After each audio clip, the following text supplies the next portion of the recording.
우리 한번 이 제목이 안 바뀌었네요. 제목이 뭐냐면요, 옛날 주소로 나왔어. 우리 한번 따라합시다. 열등감을 회복시키는 하나님. 우리 오늘 제가 열등감을 회복시키는 하나님, 지난주에가 실패를 회복시키는 하나님이었는데, 오늘 우리가 이 말씀에 보면 있는 말씀을 보면 다윗이 또 어려움을 겪게 됩니다. 여러분, 다윗의 인생을 보면요, 계속해서 그는 평탄한 인생 같지만 또 어려움이 찾아오고 또 어려움이 찾아오고 그런 인생이었어요. 그가 하나님 앞에 축복을 받으면 그것이 좀 오래 갈 것 같은데 또 어려움이 찾아오고 계속해서 어려움을 극복하는 인생이었습니다. 다윗이 그가 아들이 또 반역을 하여서 그의 나라에 전쟁이 다가왔는데 하나님이 은혜를 주셔서 승리하게 하셨습니다. 그래서 그가 이제 왕으로 다시 이제 예루살렘으로 입성을 하게 되는데 또 엉뚱한 사람이 또 반역을 하게 돼요. 그 다윗의 인생을 보면 이렇게 굴곡이 많은 것을 볼 수 있어요. 그러나 하나님의 은혜가 있다는 걸 기억하시길 바랍니다. 여러분, 우리의 인생도요, 다윗처럼 때로는 잘 되다가 또 안 되다가 또 다시 잘 되다가 이렇게 왔다 갔다 할 수 있는 거예요. 그러나 우리가 중요한 것은 하나님의 은혜를 잊지 않아야 된다는 것입니다. 우리가 20장 사무엘하 20장 1절에 있는 말씀을 한번 보시면 엉뚱한 사람이 또 다윗을 반역하는 것을 보게 됩니다. 우리 사무엘하 20장 1절의 말씀 한번 같이 볼까요? 시작. 마침 거기에 불량배 하나가 있으니 그의 이름은 세바인데 베냐민 사람 비그리의 아들이었더라. 그가 나팔을 불며 이르되 우리는 다윗과 나눌 분깃이 없으며 이새의 아들에게서 받을 유산이 우리에게 없도다. 이스라엘아 각기 장막으로 돌아가라 하며, 갑자기요, 그 20장 1절에 보니까 뭐라 그래요? 불량배가 나왔다. 불량배. 이 불량배라는 거 성경에 여러 번 나오는데 악한 자예요. 하나님을 알지 못하는 자예요. 그래서 이 갑자기 불량배가 나와서 하나님을 알지 못하는 악을 행하는 자가 나와서 갑자기 우리는 다윗과 나눌 분깃이 없다. 그가 나팔을 불면서 그 사람들에게 선포하는 겁니다. 우리는 이스라엘 그 왕 다윗을 인정할 수 없다. 다윗에게 반기를 드는 거예요. 그래서 이스라엘 사람들을 향해서 막 장막으로 다 돌아가라 그럽니다. 그런데 2절을 한번 보세요. 신기하게 2절 또 말씀 볼까요? 시작. 이에 온 이스라엘 사람들이 다윗 따르기를 그치고 올라가서 비그리의 아들 세바를 따르나 유다 사람들은 그들의 왕과 합하여 요단에서 예루살렘까지 따르니라. 온 이스라엘 사람들이 어떻게 했다고요? 다윗 따르기를 그쳐버렸어요. 그러니까 불량배 하나가 나와서 우리는 다윗을 따라갈 필요가 없다, 다윗을 왕으로 인정할 수 없다고 하니까 그 말 한마디에 사람들이 왕창 요동해가지고 뭐예요? 왕을 따르지 않기로 해요. 그래서 유다 사람들만 왕을 따르고 이스라엘 사람들은 훨씬 숫자가 많은데 그들은 왕을 따르지 않는 거예요. 이러한 그 어려움이 찾아옵니다.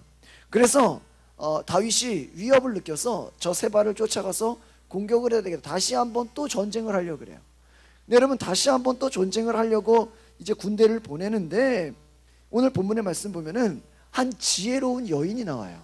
이 지혜로운 여인이 나와가지고 이 전쟁을 하려고 하는 것을 막게 합니다. 그것이 무엇이냐면은 바로 16절의 말씀입니다. 16절에 우리 넘어가서 한번 같이 읽어볼까요? 시작.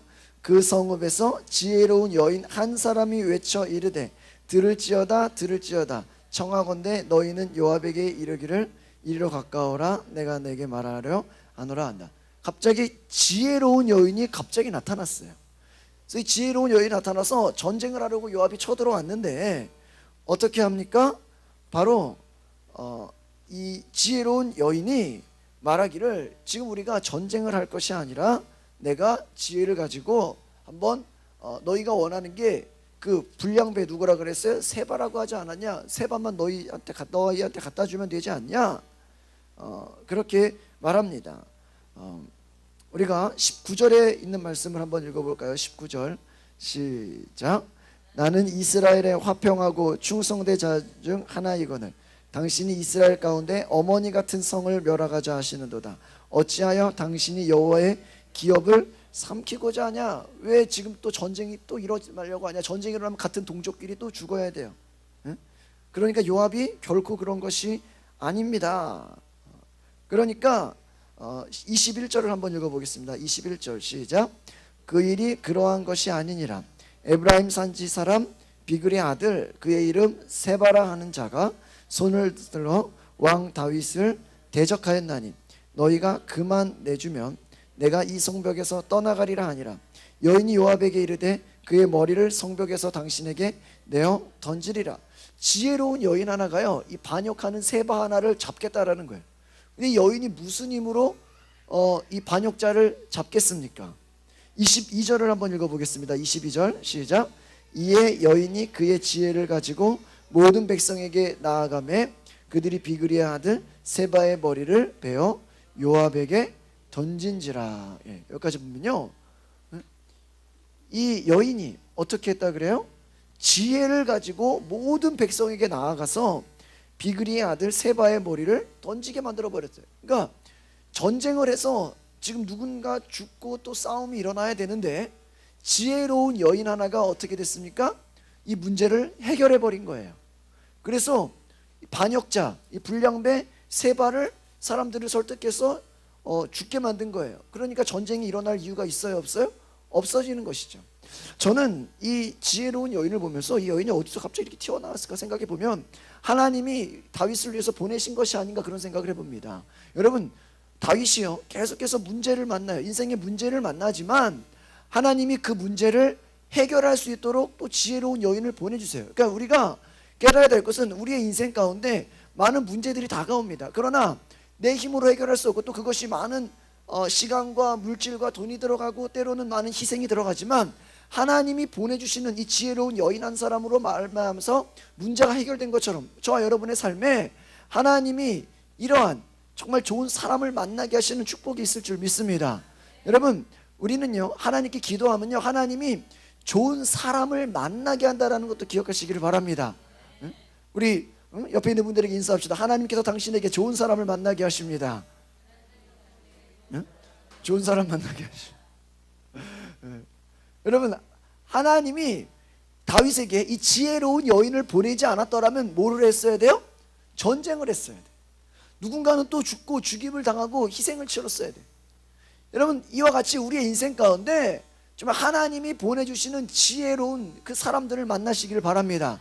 때로는 여러분이 그 지혜로운 사람이 된다면 지혜로운 사람 한 사람 때문에 나라가 조용해질 수 있다는 거예요. 여러분이 하나님의 지혜를 경험하면 여러분의 인생 가운데 남들이 해결할 수 없는 문제가 그 지혜로운 사람 한 사람 때문에 문제가 해결되는 일들이 있다는 것입니다. 또 여러분의 힘으로 해결할 수 없는 것이 하나님이 좋은 사람을 붙여주면 어떻게 돼요? 문제가 해결되는 거예요. 그러니까 우리 인생 가운데 하나님이 우리에게 좋은 사람을 붙여주시고 하나님이 우리에게 좋은 사람을 만나게 하시는 것도 축복이라는 것을 깨달으시기를 바랍니다. 다윗이 그가 많은 삶에 어려움이 있었지만 하나님이 도와주시는 손길로 극복하게 됐어요. 그러니까 이 말은 무엇이냐면 다윗의 성공이 다윗의 혼자 능력과 다윗의 그 모든 경험으로만 된 것이 아니라는 거예요. 하나님의 은혜가 있었다는 것을 기억하시길 바랍니다. 이 말은 여러분의 인생과 저의 인생이 나의 노력으로만 되는 것이 아니라는 거예요. 믿는 사람과 믿지 않는 사람 특징이 뭔지 아세요? 믿지 않는 사람들은 자기가 열심히 일해서 그걸로 성공하는 거예요. 열심히 절약하고 열심히 일해서 그걸로 성공하는. 그런데 하나님의 사람은 무엇이냐? 하나님이 주시는 지혜와 하나님 주시는 은혜와. 여러분, 하나님이 왜 안식일 날 쉬라 그랬어요? 왜 주일을 쉬라 그랬어요? 이날 하루 쉬어도 니네 먹고 사는데 지장이 있다 없다? 없다는 거예요. 니네 주일날 일 안 해도 걱정하지 말라는 거예요.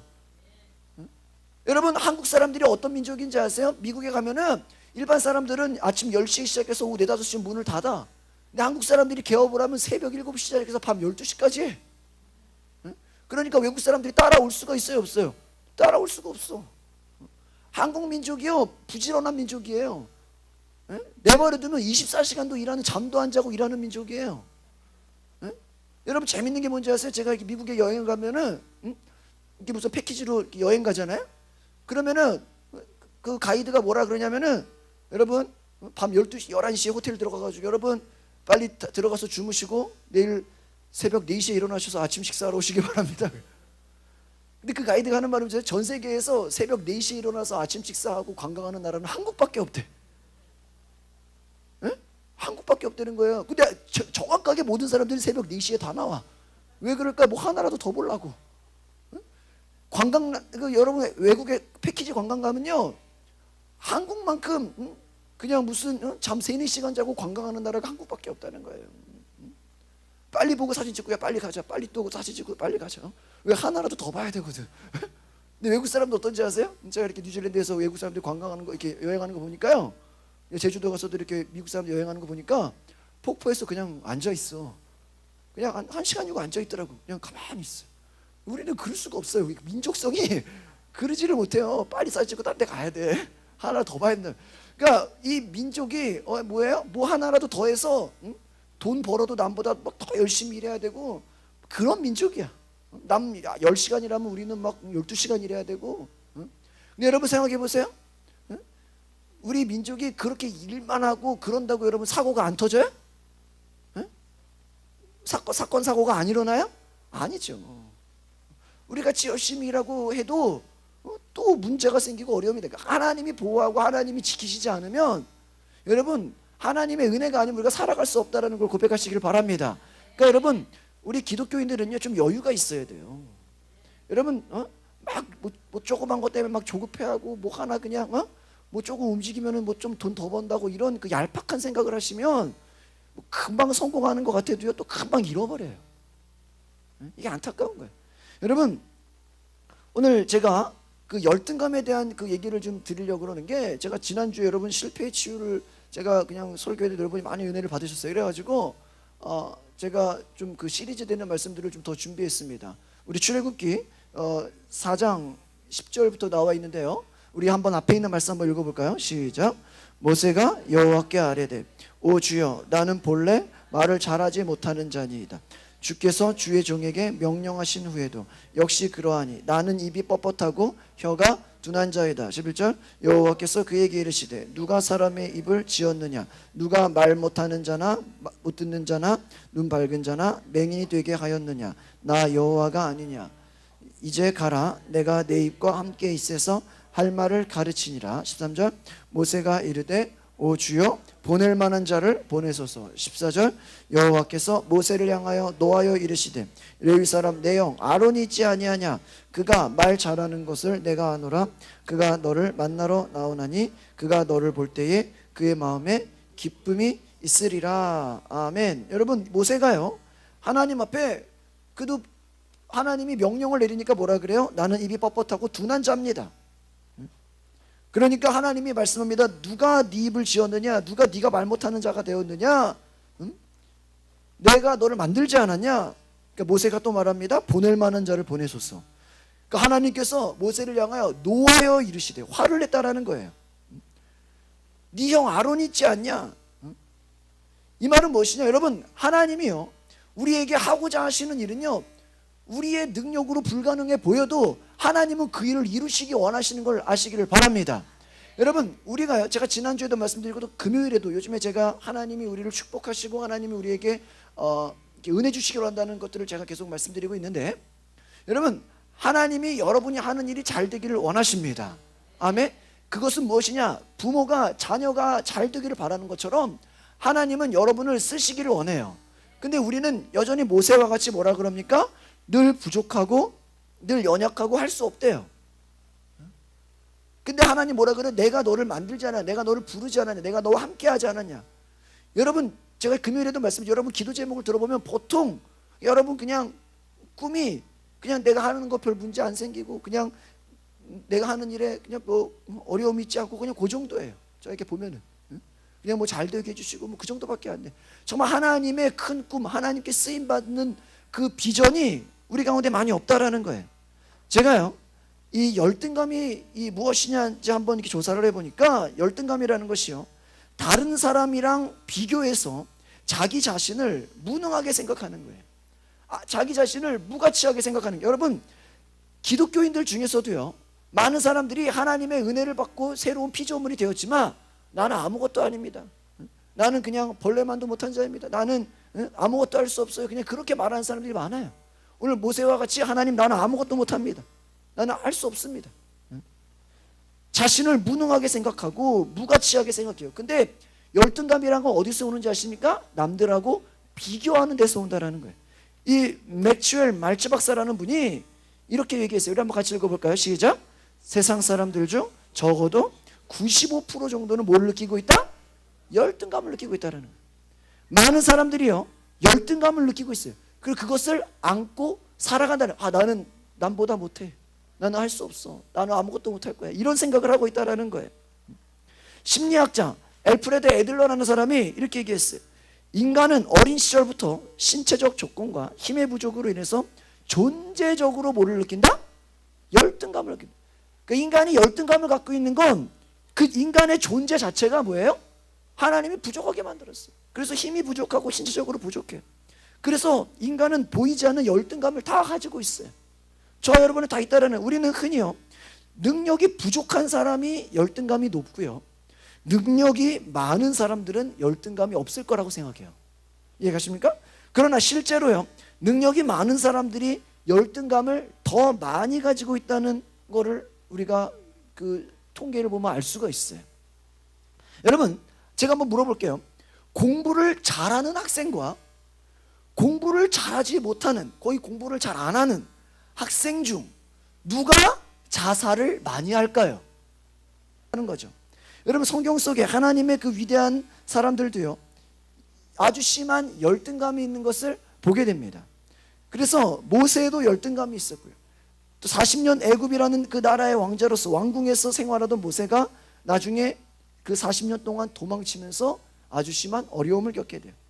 그런데 하나님께서 모세에게 찾아와서 말합니다. 우리 한번 3장 10절 한번 읽어볼까요? 시작. 이제 내가 너를 바로에게 보내어 너에게 내 백성 이스라엘 자손을 애굽에서 인도하여 내게 하리라. 하나님이 너를 통해서 놀라운 인도를 할 것이다, 놀라운 계획을 갖고 있다라고 말씀하는데 하나님께서 그 말씀에 뭐라고 대답합니까? 같이 읽어봅시다. 시작. 모세가 하나님께 아뢰되 내가 누구이기에 바로에게 가며 이스라엘 자손을 애굽에서 인도하여 내리이까. 여러 차례 대화가 오갑니다. 또 막 기적이 왔다 갔다 해요. 하나님이 막 기적을 보여줘요. 모세를 믿게 만들어요. 그런데 4장 10절에 또 이렇게 얘기합니다. 시작. 모세가 여호와께 아뢰되 오 주여 나는 본래 말을 잘하지 못하는 자니이다. 주께서 주의 종에게 명령하신 후에도 역시 그러하니 나는 입이 뻣뻣하고 혀가 둔한 자니이다. 나는 부족하다는 거예요. 나는 못한다라는 거예요. 그리고 또 13절에 또 얘기합니다. 시작. 모세가 이르되 오 주여 보낼 만한 자를, 자기는 자격이 있다는 것 되는 거예요? 자격이 없다는 거예요. 나는 여전히 안 된다라는 거예요. 그의 마음 가운데는 부정적인 생각으로 꽉 찬 거예요. 절대 안 된다라는 거예요. 왜 그럴까요? 그는 한번 자기 힘으로 해보려고 했어요. 자기 힘으로 해보려고 했다가 애굽 사람 죽여가지고 도망갔어요. 그러니까 마음에 뭐가 있는 거예요? 상처가 있는 거예요. 두려움이 있는 거예요. 여러분 상처가 있고 두려움이 있으면 어떻게 돼요? 열등감에 빠지는 거예요. 안 된다라는 거예요. 차라리 그냥 아무것도 안 하는 게 편한 거예요. 여러분 제가 지난주에도 말씀드렸지만 실패가 왜 무서워요? 실패를 하면 우리의 마음에 뭐가 생겨요? 두려움이 생겨. 실패는 우리에게 두려움을 갖고 와. 그러면 그 두려움 때문에 새로운 일을 해 못해? 못 해버려. 아예 시도조차 안 해버려요. 이해가십니까? 열등감도 마찬가지예요. 내가 몇 번 해보니까 안 돼. 안 되니까 어떻게 나는 부족하다. 나는 안 되는구나. 나는 원래 안 되는 사람이구나. 스스로 부정적인 생각으로 꽉 차버려요. 하나님이 야, 너 할 수 있다. 내가 너 사용할 거다. 자기는 안 된대요. 보낼 만한 자를 보내. 여러분 실제로요 모세가 바로 앞에 섰을 때 막 입이 굳어지고 뻣뻣해서 말을 못한 적 있을까요? 없을까요? 없어요. 200만 명이 넘는 이스라엘 백성들을 광야에서 이끌어 나가는데 막 혀가 둔해서 말을 못한지라 이런 말씀 있어요? 없어요? 없어요. 잘해요. 근데 얼마든지 잘할 수 있는데 못한다라는 거, 안 된다라는 거예요. 사도행전 7장 22절 읽어볼까요? 시작. 모세가 애굽 사람의 모든 지혜를 배워 그의 말과 하는 일이 능하더라. 모세는 어떤 사람이에요? 모든 지혜를 배우고 말과 일에 능하다. 능력 있는 자예요. 지혜가. 그런데 그는 자신을 어떻게 생각해? 아주 열등하다. 나 말고 다른 사람, 더 많은 사람이 있다. 하나님 나를 제발 쓰지 마세요. 목사님이 성도님 뭐 같이 합시다 이러면 목사님 전화 안 돼요. 다른 사람 쓰세요. 못한다라는 거예요. 여러분, 모세가요 열등감에 빠져서 자신을 탓하는 거예요. 자기가 자기를 공격하는 거예요. 낙심하는 거예요. 여러분, 성경에요 예레미야가 나옵니다. 예레미야 선지자 또한 그에게 열등감이 있었어요. 열등감은요, 그에게 열등감은 출신, 능력, 이게 좀 딸리는 거예요. 열등감인 거예요. 오늘 하나님께서 예레미야를 부릅니다. 예레미야가 이렇게 대답합니다. 한번 읽어봅시다. 시작. 내가 이르되 슬프도소이다 주 여호와여 보소서 나는 아이라 말할 줄을 알지 못하나이다. 이 예레미야가 열등감을 가지고 하나님께 반응합니다. 왜 그럴까? 그가요 출신 지역과 그가 가진 능력에서 열등감이 있었어요. 예레미야는요 아나돗 출신이라는 사람이에요. 출신. 그래서 아나돗은요 예루살렘 성벽 뒤에 작고 가난한 동네예요. 작고 가난한 동네인데 자신을 아이라고 말할 정도로 그는 그 어린 것에 대한 열등감을 갖고 있었어요. 또 자기는 아주 가난한 동네 출신입니다. 나는 출신이 아주 열악합니다. 그것 때문에 열등감을 가졌다라는 거예요. 여러분, 하나님이 쓰시고자 한다면 우리의 열등감조차 하나님께 맡기시기를 바랍니다. 그는 못한다 그러는 거예요. 우리가 살면서요 하나님께 감사한 은혜보다는요 자신의 열악한 조건과 약점을 보면서 실망할 때가 많다라는 것입니다. 나는 왜 이렇게 집안이 안 좋은가? 나는 왜 이렇게 많이 배우지를 못했는가? 나는 왜 이렇게 가진 것이 부족한가? 나는 왜 건강이 안 좋은가? 나는 왜 이렇게 불행한 것인가? 나는 왜 이렇게 안 좋은 직장에 다니는 것인가? 감사의 조건을 찾기보다는 무슨 조건을 찾아요? 불행한 조건을 찾아요. 여러분, 하나님의 은혜를 기억하고 감사하시기를 바랍니다. 불평의 조건보다요 감사의 조건을 찾으세요. 믿음의 가능성을 찾으시기를 바랍니다. 여러분, 우리가 알아야 될 것은요 우리 스스로 생각하고 또 다른 사람들에서 느끼는 열등감 자체가요 죄는 아니에요. 여러분, 열등감 느꼈다 그거 자체가 뭐 죄는 아니에요. 그런데요 열등감에서 계속 벗어나지 못하고 그 열등감에 빠져가지고 하나님의 사람으로 세워지지 못하고 또 과거의 상처와 아픔에 갇혀가지고 하나님의 뜻에 불순종하고 그렇게 계속 그 가운데 불순종 가운데 머물게 되면 나중에 뭐가 돼요? 죄가 돼요. 열등감 자체는 죄가 아닌데 그것 때문에 아무것도 못해요. 나는 아무것도 할 수 없어요. 거절하고 하나님의 일에 불순종하고 나아갈 수 없다면 나중에는 죄가 될 수 있다는 거예요. 여러분, 열등감은요 하나님이 우리에게 허락하신 잠재력을 보지 못하게 합니다. 믿음을 갖지 못하게 만들어요. 우리를 무기력하게 만들어요. 그래서 하나님이 은혜로 우리에게 주신 그 믿음의 가능성과 능력을 보지 못하게 그냥 가둬버리는 거예요. 이렇게. 얼마나 무서운 것입니까? 어떠한 열등감이 생기면요 그 틀에 갇혀가지고요 빠져나오지를 못해요. 제가 제일 싫어하는 말이 뭔지 아세요? 목사님 우리는 개척교회라서 안 돼. 내가 이런 말 제일 싫어해. 그거는 그 사람 머릿속에 개척교회는 안 된다는 생각이 돼 있는 거예요. 여러분, 처음부터 그러면 개척 안 하고 된 교회가 있어요 없어요? 없죠. 순복음 교회가 그러면 어느 날 갑자기 뭐 누가 물려받았어요? 천막으로 시작한 거 아니에요? 다 처음에 교회가 다 천막으로 시작하고 조그만 데도 시작한 거 아니에요? 개척교회가 오히려 개척교회니까 돼야 되는 거 아니에요? 이해 가십니까? 안 된대. 우리는 부족하대. 그게 아니라는 거예요. 여러분 가운데 믿음이 없는 거예요. 여러분 스스로가 열등감의 틀에서 빠져나오지 못하는 거예요. 여러분, 부모가 가난하면 자식이 왜 가난한지 아세요? 부모가 가난해 그 정신력과 열등감이 자식에게 물려주는 거예요. 부자 부모들이 자식들이 왜 부자가 되는지 아세요? 재산을 물려줘서 부자가 되는 게 아니에요. 할 수 있다, 하면 된다, 그 생각과 가능성과 믿음을 자녀들에게 뭐 해주는 거예요? 넣어주는 거예요. 만약에 저희 아버지가 개척해가지고 교회 하다가 그냥 교회 포기했으면 아마 제가 작은 교회 안 왔을 거예요. 저희 아버지는 그래도 좀 하다가 했어요. 그러니까 제 마음 가운데 뭐가 있어요? 할 수 있구나, 하면 되는구나, 할렐루야. 소망을 보는 거예요. 보고 배운 대로 가는 거예요. 왜? 우리 가운데는 작은 것이지만 할 수 있다라는 믿음이 있으면 하나님이 그것을 사용하시는 줄 믿습니다. 저희 아버지는요 7살 때 부목사 하시다가 갑자기 7살 때 개척을 하셨어. 지하에서. 지하 40평인데 방 한 칸이었어. 거기서 살았어 우리 네 가족이. 그러면서 시작했다고요. 그래서 제가 아버지한테 개척 예배를 하는데 왜 교인이 없어? 어린이가 아빠 왜 교인이 없어? 갑자기 개척으로 시작한 거예요. 그러면서 넓혀가고 건물을 짓고 교회가 성장하는 걸 봤어요. 여러분 하나님께서 아무것도 없는 것에서 시작하시는 줄 믿습니다. 로마서에 제가 금요일에도 말씀드렸지만 하나님은 없는 것을 있는 것으로 부르시는 줄 믿습니다. 갈라디아에서도 뭐라 그래요? 4장 14절에 하나님이 믿음으로 말미암아 성령의 약속을 받게 하시느니라. 여러분이 아무리 믿음 좋아도요 열등감의 틀에 갇혀 있으면 하나님께 쓰임받는데 지장이 된다는 거예요. 계속해서 열등감은요 우리를 빠져나오지 못하게 만든다는 거예요. 여러분 베드로가 예수님이 기적을 보이고 나서 그가 뭐라 그러는지, 주여 나는 죄인이오니 나를 떠나소서. 예수님이 자기에게 다가온 게 이거는 말할 수가 없는 거예요. 그러니까 예수님 나를 떠나래. 예수님 떠나면 돼요 안 돼요? 안 되죠. 예수님 포기하지 않았어요. 여러분 열등감은요 우리의 꿈을 파괴시켜버려요. 여러분의 희망을 꺾어버려요. 우리에게 꿈을 주시고 희망을 주시는 분이 하나님이신 줄 믿습니다. 불가능을 가능하게 하시는 분이 하나님인 줄 믿습니다. 믿음으로 장애물을 이길 수 있게 하시는 거예요. 제가 요즘은 믿음으로 장애물을 이긴 사람들을 너무나 많이 보고 있어요.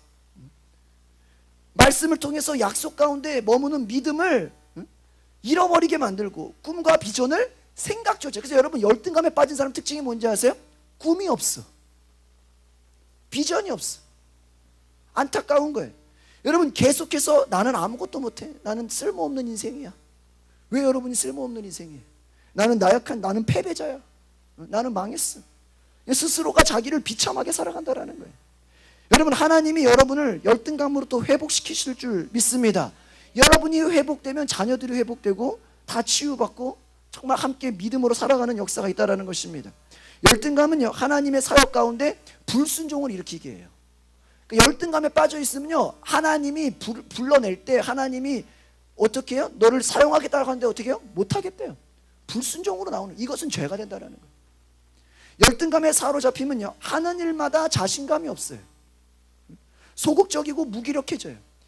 열등감에 빠진 사람들은 늘 나는 할 수 없다, 나는 못한다, 그런 말을 많이 합니다. 봉사도 못합니다. 사소한 일이 있어도 오해가 있습니다. 막 조그만 거에 막 섭섭해합니다. 조그만 거에 막 서운해합니다. 여러분 이런 거 조그만 일에 서운하고 섭섭하고 이런 사람들 열등감이 많은 사람들이에요. 어떻게 우리가 열등감에서 치유받을 수 있을까요? 한번 따라합시다. 하나님을 인격적으로 만나는 것입니다. 하나님을, 정말 예수님을 여러분이 인격적으로 만나라는 거예요. 마음을 다해서 정말 여러분 인격적으로 주님을 만나라는 거예요. 인격적으로 만난다는 건 뭐냐면 정말 예수님께서 나의 연약함과 부족함을 아시고 다가오셔서 나를 사랑하시는 그 하나님의 사랑을 여러분이 경험하셔야 돼요. 하나님의 사랑을 경험해 여러분 일어나는, 우리에게 은혜를 주시고 십자가의 보혈의 능력으로 우리를 구속하시고 우리를 죄 가운데 우리를 부르셔서 우리 죄를 용서해 주시고 또 우리에게 새 힘을 주시고 우리를 새 사람 되게 하시고 또 성령을 주셔서 하나님의 삶 가운데 경험하게 하시고 하나님의 은혜를 알게 하시고. 예수님이 우리에게 주지 않은 게 뭐가 있어요? 다 주셨잖아요. 그런데 여전히 이제는 그렇게 우리가 주님을 만나면, 정말 예수님을 인격적으로 만나면 열등감이 나를 이끄는 것이 아니라 하나님의 성령이 여러분을 이끄는 줄 믿습니다. 하나님의 성령이 여러분을 이끌게 되면 여러분의 힘과 노력으로 사는 것이 아니라는 거예요. 하나님의 성령으로 약속의 말씀을 붙잡고 여러분이 하나님 말씀을 이루는 삶을 살아가는 줄 믿습니다. 여러분이 잘 아는 고 강영우 박사님의 그 인터뷰 기사가 있어요. 이분이 잘 유명한 분이지만 한국 시각장애인 최초로 미국에서 박사학위를 받고 백악관 국가장애위원회 정책차관보, 거의 한국에서 그 미국 가서 제일 출세한 사람 랭킹 1위죠. 고 강영우 박사님 2011년 4월 19일에 원동력이라는 제목의 책을 냈어요. 그리고 연합뉴스와 인터뷰를 하고 있는 사진인데, 이 연합뉴스와 인터뷰를 하면서 이 강영우 박사님이 다음과 같이 말합니다. 이분은 눈이 보이지 않는 분이에요.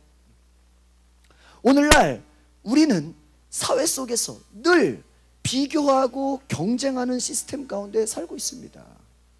그런데 이런 경쟁 가운데서 낙오되고 뒤처지는 사람들은 열등감과 위축감을 느낍니다. 또한 열등감과 위축감이 커질수록 우리 안에 자존심과 자신감을 잃게 만듭니다. 계속해서 자존심과 자신감을 잃다 보면은 스스로가 자포자기하게 되고, 특별히 정신력이 약한 사람은 어떻게 합니까? 자살을 하는 경우도 있습니다. 카이스트 학생들이 요즘에 자살을 하는 사건에 대해서 안타까움을 감출 수가 없습니다. 열등감을 극복하기 위해서는 다른 사람과 비교하는 상대평가적인 사고에 갇혀 있지 말고 자신만의 비전과 목표를 정해서 집중하고 매진해야 합니다. 뭐 하지 말라는 거예요? 다른 사람과 뭐 하지 마라? 비교하지 말라는 거예요. 남들하고 비교하지 말고 자기만의 비전과 목표를 가지고 집중하라는 거예요. 그래서 이 강영호 박사님이 다른 사람들보다요 5년이나 늦게 학업을 시작했어요. 공부를 시작했어요. 그래서 연세대학교에 입학했습니다. 그런데 당시 앞을 보지 못하는 자기 자신을 한탄해하면서 정상적으로 앞을 보는 사람들에 대한 열등감에 사로잡혔어요. 남들은 앞을 보는데 나는 앞을 보지 못하는구나. 여러분 얼마나 열등감이 있겠어요. 그러나 자신이 열등감을 떨쳐버렸습니다. 나는 앞을 보지 못하지만 나에게는 비전이 있다. 나에게는 하나님의 꿈이 있다. 나에게는 하나님 주신 목표가 있다. 그 목표를 세우고 집중하자 나중에 그가 우등생이 되었어요. 무너진 자신감이 회복되었어요. 그가 맹인 고아라는 고아였어요. 맹인이에요. 어려운 처지를 딛고 큰 성취 목표를 이루게 돼요. 두 아들을 뒀는데 그 아들이요 안과 전문의가 되고 백악관 특별보좌관으로 길러낸 자신의 양육의 그 경험을 소개합니다. 여러분 하루는요 이 고 강영호 박사님이요 큰 아들이 어릴 적에 야구도 못하고 자전거도 못하는 그 눈을 뜨지 못하는 아빠를 보면서 아들이 눈뜬 아빠를 갖게 해달라고 간절히 하나님께 기도하는 것을 들었다는 거예요. 여러분 자식이 아빠가 앞을 보지 못하니까 하나님 눈뜬 아빠를 주세요. 얼마나 황당해요. 아무리 아빠라도요 자식이 이런 말을 들으면 상처를 받아야 안 받아요? 상처받겠죠. 열등감에 빠졌을 거예요. 그러나 아들에게 다가가서 이 아버지가 말했어요. 아들아 장차 커서 너가 안과 의사가 돼서 이 아빠의 눈을 고쳐주는 게 어떻겠니? 이 아이의 얘기를 듣고 너가 장차 커서 안과 의사가 되라. 그래서 이 아들에게 안과 의사의 꿈을 심어줬다라는 거예요. 실제로 그는 그러한 꿈을 이루게 됩니다. 여러분 자식의 열등감이 미래의 도전과 노력의 원동력을 낳게 만든 거예요. 오히려 그가 이 원동력이라고 말하는 책 제목은 무엇이냐? 자기의 열등감을 오히려 극복해서 뭐가 됐다? 원동력이 됐다라는 거예요. 여러분 우리에게는요 언제나 알 수 없는 열등감이 찾아오고 있습니다. 그러나 이 열등감이 찾아올 때 위축하고 절망하지 않으시기를 바랍니다. 하나님이 나에게 허락하신 사명이다. 그러니까 여러분 개인을 향한 하나님의 목적과 사명을 발견하시기를 바랍니다. 옆에 있는 분들에게 인사하십시오. 당신의 사명을 발견하시기를 바랍니다. 당신의 목표를 발견하시기를 바랍니다. 당신의 사명과 목표를 발견하고 도전하는, 남과 비교하지 말라는 거예요. 우리의 삶을 일으키는 원동력이 무엇입니까? 그것은 하나님을 깊이 만났을 때, 내가 주님을 깊이 만났을 때, 그러면 내가 새로워진다. 내가 새롭게 발견되어진다. 그러면 무너진 자신감과 자존감이 회복됩니다. 여러분 하나님을 만나면 우리에게 꿈이 있어요. 목표가 있어요. 우리의 생각에 문이 열려져요. 우리의 상처를 치유받습니다.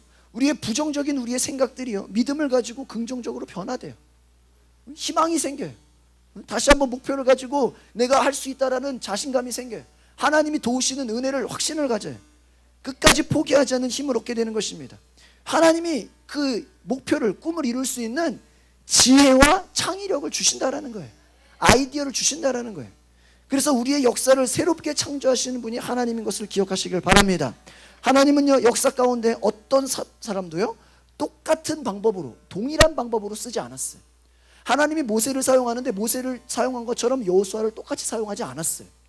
엘리야 엘리사가 쓰임받은 게 달라요. 베드로와 바울이 쓰임받은 게 달라요. 하나님은 모든 사람을 다 다르게 사용하신다는 거예요. 이 말은 뭐야? 우리가 다른 사람하고 비교할 필요가 있어요 없어요? 없다라는 거예요. 쌍둥이라 할지라도 하나님이 쓰시는 게 같아요, 달라요? 다른 거예요.